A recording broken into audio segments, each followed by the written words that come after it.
Flat खरीदा और builder ने पोजीशन डिले कर दिया।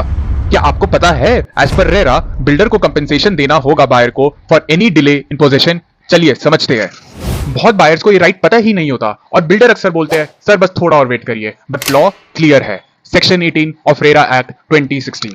As per Section 18 of RERA Act, a buyer is entitled to compensation with interest in case the possession is getting delayed from the agreed upon date of possession. In case of any delays, the interest amount which is decided by the state RERA is generally SBI MCLR plus 2%. MCLR stands for marginal cost of lending rate, which is the minimum loan rate at which the bank can offer loan. चलिए इसको एक example के साथ समझते हैं। आपने 90 लाख पे किया, प्रॉमिस पोजीशन था 4 साल में, लेकिन पोजीशन मिला 8 साल बाद। एज्यूम करते हैं SBI MCLR to be 8%.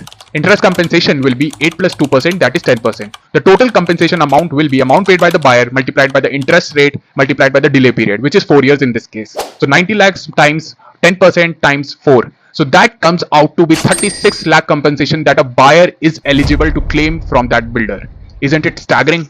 चलिए एक रियल लाइफ एग्जांपल डिस्कस कर लेते हैं। दिल्ली एनसीआर के एक बायर ने अपने घर के पोजीशन के लिए 9 साल वेट किया।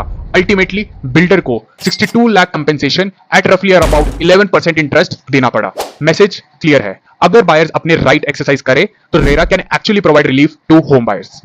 आई होप आपको ये इन्फॉर्मेशन यूजफुल लगी हो। इस रील को सेव करो, शेयर करो, फॉलो करना मत भूलना, because more interesting content is lined up your way.